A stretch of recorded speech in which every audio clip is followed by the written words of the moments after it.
ବନ୍ଧୁଗଣ, ଆସନ୍ତା ରବିବାର ଅର୍ଥାତ୍ 21 ସେପ୍ଟେମ୍ବର ଦିନ ପଡ଼ୁଅଛି ଏହି ବର୍ଷର ଅନ୍ତିମ ସୂର୍ଯ୍ୟପରାଗ ଅର୍ଥାତ୍ ବର୍ଷ 2025ର ଅନ୍ତିମ ସୂର୍ଯ୍ୟପରାଗ। ଏହି ସୂର୍ଯ୍ୟପରାଗ ମହାଳୟ ଅମାବାସ୍ୟା ତିଥିରେ ଲାଗୁଅଛି, ଯାହା ଏକ ଦୀର୍ଘତମ ସୂର୍ଯ୍ୟପରାଗ ଏବଂ ବିରଳ ମହାଜାଗତିକ ଦୃଶ୍ୟ ଭାବରେ ମହାଶୂନ୍ୟରେ ସଂଗଠିତ ହେବ। ଏହି ସୂର୍ଯ୍ୟପରାଗ ଦୀର୍ଘ 500 ବର୍ଷ ପରେ ପଡ଼ୁଅଛି ଏବଂ ଏହାର ସମ୍ପୂର୍ଣ୍ଣ ବିବରଣୀ ବିଷୟରେ ଆଜି ଆମେ ଏହି ଭିଡ଼ିଓ ମାଧ୍ୟମରେ ଜାଣିବା।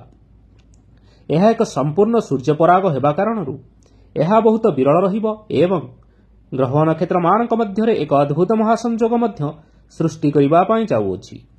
ତେବେ ଆଜିର ଏହି ଭିଡ଼ିଓ ମାଧ୍ୟମରେ ଆମେ ଆପଣମାନଙ୍କୁ ଏହି ସୂର୍ଯ୍ୟପରାଗର ସୂତକ ସମୟ ଅର୍ଥାତ୍ ପାକ ନିଷେଧ ସମୟ କେବେ ଆରମ୍ଭ ହେବ, ଏହି ସୂର୍ଯ୍ୟପରାଗରେ ହାଣ୍ଡି ଛାଡ଼ କରାଯିବ ନା ନାହିଁ, ଏଥିସହିତ ସୂର୍ଯ୍ୟପରାଗ ଲାଗିବାର ସମୟ ଏବଂ ଶୁଭ ଅଶୁଭ ରାଶିଫଳ, ଏଥିସହିତ ଗର୍ଭବତୀ ମହିଳାମାନେ କିପରି ସାବଧାନ ରହିବେ, ସମସ୍ତ ବିଷୟବସ୍ତୁ ଭାବରେ ଆମେ ଏହି ଭିଡ଼ିଓ ମାଧ୍ୟମରେ ଆଲୋଚନା କରିବା।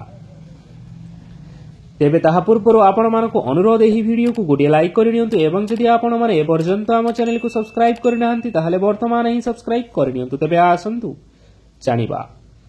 ବନ୍ଧୁଗଣ, ଭାରତରେ ସୂର୍ଯ୍ୟପରାଗ ଲାଗିବା ପୂର୍ବରୁ ପାକ ନିଷେଧ ନିଶ୍ଚିନ୍ତ ଭାବରେ କରାଯାଇଥାଏ, ଅର୍ଥାତ୍ ଏହାକୁ ଆମେ ହାଣ୍ଡି ଛାଡ଼ କହିଥାଉ। ଯେଉଁ ସମୟରେ ରନ୍ଧନ କାର୍ଯ୍ୟ ଓ ଭୋଜନ କାର୍ଯ୍ୟକୁ କରାଯିବା ପାଇଁ ବାରଣ କରାଯାଇଛି, ଏହାକୁ ଅନ୍ୟ ଅର୍ଥରେ ସୂତକକାଳ ମଧ୍ୟ କୁହାଯାଇଥାଏ। ଧାର୍ମିକ ମହତ୍ତ୍ୱ ଅନୁଯାୟୀ ଏହି ସମୟରେ କୌଣସି ବି ଶୁଭ କାର୍ଯ୍ୟ ଅର୍ଥାତ୍ ପୂଜାପାଠ ଆଦି କରାଯାଏ ନାହିଁ। ଏହି ସମୟ ମଧ୍ୟରେ ମନ୍ଦିରର କବାଟ ବନ୍ଦ ରଖାଯିବା ସହିତ ସମସ୍ତ ଦେବନୀତି ଏବଂ ଶୁଭ କାର୍ଯ୍ୟ ବର୍ଜନୀୟ ଅଟେ। ତେବେ ଆସନ୍ତୁ ବର୍ତ୍ତମାନ ଜାଣିନେବା ଏହି ସୂର୍ଯ୍ୟପରାଗର ପାକ ନିଷେଧ ସମୟ ଏବଂ ସୂର୍ଯ୍ୟପରାଗ ଲାଗିବାର ସମୟ ବିଷୟରେ। ଯେହେତୁ ଏହା ହେଉଛି ଏକ ବିରଳ ସୂର୍ଯ୍ୟପରାଗ ଏବଂ ମହାଳୟା ଅମାବାସ୍ୟା ଦିନ ଲାଗିବା ପାଇଁ ଯାଉଅଛି, ତେଣୁ ଏହି ସୂର୍ଯ୍ୟପରାଗ ଲାଗୁଥିବା ସମୟରେ ସୂର୍ଯ୍ୟ ସିଂହ ରାଶିରେ ଅବସ୍ଥାନ କରୁଥିବାରୁ ଏହି ସୂର୍ଯ୍ୟପରାଗ ସିଂହ ରାଶିରେ ସଂଗଠିତ ହେବା ସହିତ ସିଂହ ରାଶିର ବ୍ୟକ୍ତିବିଶେଷମାନଙ୍କ ଉପରେ ଏହାର ଯଥେଷ୍ଟ ପ୍ରଭାବ ରହିବ। ଏହି ସୂର୍ଯ୍ୟପରାଗ ଏକ ସମ୍ପୂର୍ଣ୍ଣ ସୂର୍ଯ୍ୟପରାଗ ଭାବରେ ମହାଶୂନ୍ୟରେ ସଂଗଠିତ ହେବ। ଏହାର ପୂର୍ଣ୍ଣ ଅବଧିକାଳ ରହିଅଛି 4 ଘଣ୍ଟା 24 ମିନିଟ୍ ଏବଂ 2 ସେକେଣ୍ଡ। ଏବେ ଆସନ୍ତୁ ଜାଣିବା ସୂର୍ଯ୍ୟପରାଗ ଲାଗିବାର ସମୟ କ'ଣ ରହିଛି ଏବଂ ଏହାର ପ୍ରଭାବ କିପରି ରହିବ। ବନ୍ଧୁଗଣ, ସୌରମଣ୍ଡଳର ରହସ୍ୟ ହେଉଛି ବହୁତ ବଡ଼ ବିଚିତ୍ର। ସୌରମଣ୍ଡଳରେ ସୂର୍ଯ୍ୟ ଓ ଚନ୍ଦ୍ରଙ୍କ ବ୍ୟତୀତ ଆଉ 9ଟି ଗ୍ରହ ଅବସ୍ଥାନ କରିଥାନ୍ତି।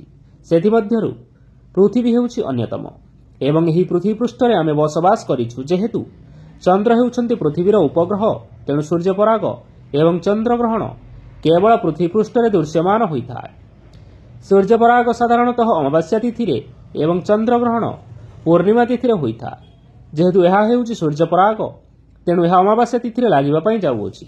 ଏହି ସୂର୍ଯ୍ୟପରାଗ ଲାଗୁଥିବା ସମୟରେ ସୂର୍ଯ୍ୟଦେବ ସିଂହ ରାଶିରେ ଅବସ୍ଥାନ କରୁଥିବାରୁ ଏହି ସୂର୍ଯ୍ୟପରାଗ ସିଂହ ରାଶିରେ ସଂଗଠିତ ହେବ। ଏହାଦ୍ୱାରା ସିଂହ ରାଶିର ବ୍ୟକ୍ତିବିଶେଷମାନଙ୍କ ଉପରେ ଏହାର ଯଥେଷ୍ଟ ପ୍ରଭାବ ରହିବ।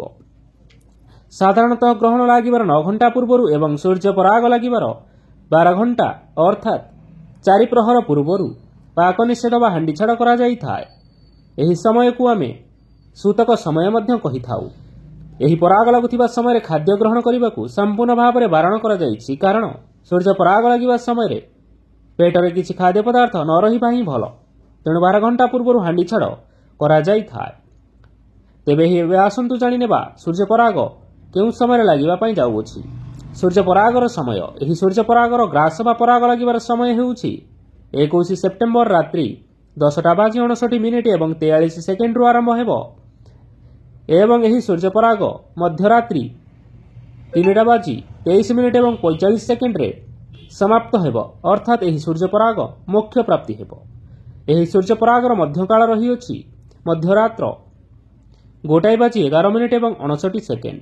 ଏହି ସୂର୍ଯ୍ୟପରାଗ ମହାକାଶରେ ପ୍ରାୟ 4 ଘଣ୍ଟା 24 ମିନିଟ୍ ଏବଂ 2 ସେକେଣ୍ଡ ପର୍ଯ୍ୟନ୍ତ ଲାଗି ରହିବ। ଏହି ସୂର୍ଯ୍ୟପରାଗ ନ୍ୟୁଜିଲ୍ୟାଣ୍ଡ, ଆଣ୍ଟାର୍କଟିକା ସମେତ ଅଷ୍ଟ୍ରେଲିଆର କେତେକ ଦେଶଗୁଡ଼ିକରେ ଦୃଶ୍ୟମାନ ହେବ। एसत यह सूर्यपराग भारत और ओडिशा रे दृश्यमान हेब नाही। जेहेतु यह सूर्यपराग भारत में दृश्यमान हेब नाही, तेबे यह सूर्यपरागर सूतक समय और पाक निषेधर समय मान्य हेब नाही। तेणु यह सूर्यपराग समय रे हांडी छाड़ बा पाक निषेधर समय वर्जनीय नुहे। तेणु आपण माने यह सूर्यपराग लागुथिबा समय रे समस्त खाद्य पदार्थ ग्रहण करिपारिबे, भोजन करिपारिबे एवं समस्त प्रकार शुभ कार्य देवनीति मध्य करिपारिबे। किंतु किछि राशिर व्यक्तिविशेष मानक उपर एही सूर्यपरागर प्रभाव रहिअछि। ज्योतिष शास्त्र रे एही समय सीमा मध्य केतेक कार्य करबाक मध्य बारण करा जायछि, जहा द्वारा हमकु बहुत असुविधार सम्मुखीन करिबा पई पड़िथा। ज्योतिष शास्त्र अनुसार एही समय को साधारणतः अशुभ समय कहा जाइଥାଏ, कारण एही समय सूर्यंक ठारू बाहारुथिबा रश्मि बा आलोक सीधासळख भाव पृथ्वी पृष्ठ रे पड़ी पारि नथाय, जहा द्वारा एही समय रे नकारात्मक शक्ति मान जागृत होई उठिथांती। तेणु ज्योतिष शास्त्र रे बा एही समय सीमा मध्य रे केतेक कार्यगुड़िक करबा पई मध्य बारण करा जाइछि। तेबे आसंतु वर्तमान जानि नेबा एही सूर्यपराग समय रे केउ कार्य करिवे ओ केउ कार्य आपण माने करिवे नाही।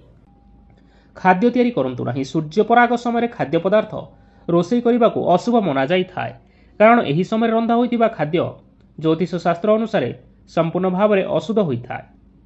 एथिपई आपण माने सूर्यपराग समय रे रोषेई कार्य केबे हेले करंतु नाही। सूर्यपराग समय खाद्य ग्रहण करंतु नाही। एही समय रंधा होइतिबा खाद्य ग्रहण करिबा संपूर्ण भाव में निषेध अटे। ज्योतिष शास्त्र अनुसार सूर्यपराग समय रंधा होइतिबा खाद्य खाइले एहा हम शरीर उपरे कुप्रभाव पकाई थाए। तेणु ग्रहण हेउ बा पराग एही समय सुखिला खाद्य बा फलमूल आदि आपण माने खाई परिबे। गर्भवती महिला माने सतर्क रुहंतु। सूर्यपराग समय जो महिला माने गर्भवती अछंती सेमाने घर बाहर को जीवाकू संपूर्ण भाव में निषेध करा जाइछि। सूर्यपराग समय जदि सूर्यंकर किरण कोनोसी भी गर्भवती महिला उपरे पड़ जाए, तेबे तांकर गर्भर प्रथम शिशु को शारीरिक दोष लगी जाइଥାଏ, जहाँ भविष्य में बहुत बड़ समस्या सृष्टि करिଥାଏ। तेणु गर्भवती महिला माने इस समय कदापि बाहर को बाहरंतु नाही। सूर्यपराग समय कोनोसी शुभ कार्य करंतु नाही एवं कोनोसी शुभ कार्य करिबाकू गृह मध्य आलोचना मध्य करंतु नाही।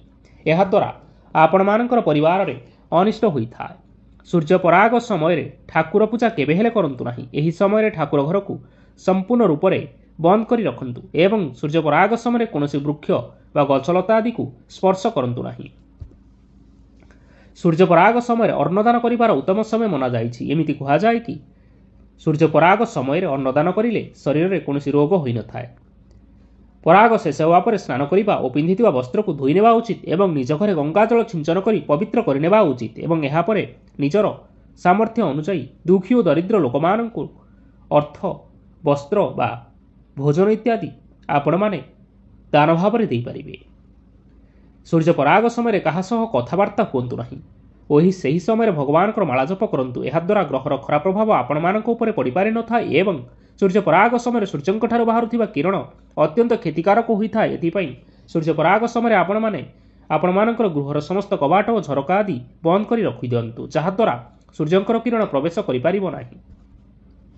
सूर्यपराग समय शारीरिक संबंध रखंतु नहीं। एही समय नकारात्मक शक्तिर प्रभाव अधिक रहिथिबा हेतु विवाहित पुरुष और महिला माने शारीरिक संपर्क केबे हेले रखंतु नाही। एहाकु ज्योतिष शास्त्र रे साधारणतः भाव में अशुभ मना जाइअछि। एहा द्वारा आपणकर संपर्क रे पाठ सृष्टि होइଥାଏ एवं एहार कुप्रभाव आपण मानकर संतान मानक उपरे पड़िଥାଏ। तेणु बंधुगण सूर्यपराग समय एही सब कार्य करंतु नाही। देखिबे आपण मानकर निश्चय मंगल हेबो। एही समय गर्भवती महिला मानक पई बहुत अशुभ एवं संवेदनशील होइतिबारु सेमानंकु सावधान रहिबा सहित सूर्यपराग देखिबा पई मध्य बारण करा जाइछि। कारण पराग लागिबा समय गर्भवती महिला माने कोनोसी जिनिस कटाकटी बा कोनोसी कपड़ा आदि सिलाई करंतु नाही, नचेत एहार कुप्रभाव गर्भरे रहिथिबा शिशु उपरे सीधासळख भाव में पड़िथा। एथि सहित सूर्यपराग लागुथिबा समय कला रंगर वस्त्र मध्य परिधान करंतु नाही एवं पराग लागुथिबा समय बाहर को मध्य बाहरंतु नाही। ज्योतिष शास्त्र अनुसार एही सूर्यपराग कारण ग्रह और नक्षत्र मानकर स्थान रे बहुत बड़ा परिवर्तन हेबा पई जाउअछि। ग्रह और नक्षत्र मानकर परिवर्तन कारण किछि राशिर व्यक्तिविशेष मानक उपरे अशुभ प्रभाव पड़ुथिबा बेले केतेक राशिर व्यक्तिविशेष मानक उपरे एही सूर्यपरागर शुभ प्रभाव पड़िबा पई जाउअछि। तेबे एही सब भाग्यशाली राशि माने हेउछंती मेष राशि, मिथुन राशि, कर्कट राशि, तुला राशि, बिछा राशि, कन्या राशि, मकर राशि एवं मीन राशि। एथि सहित वृष राशि, ସିଂହ ରାଶି, ଧନୁରାଶି ଓ କୁମ୍ଭ ରାଶିର ବ୍ୟକ୍ତି ବିଶେଷମାନଙ୍କ ଉପରେ ଏହି ସୂର୍ଯ୍ୟପରାଗର ଖରାପ ପ୍ରଭାବ ପଡ଼ିବା ପାଇଁ ଯାଉଅଛି।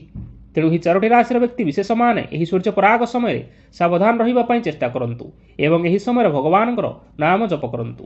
ଦେଖିବେ ଆପଣମାନଙ୍କ ଉପରକୁ ଆସୁଥିବା ଘାତ ଓ ପ୍ରତିଘାତ ଆପେ ଆପେ ଟଳିଯିବ।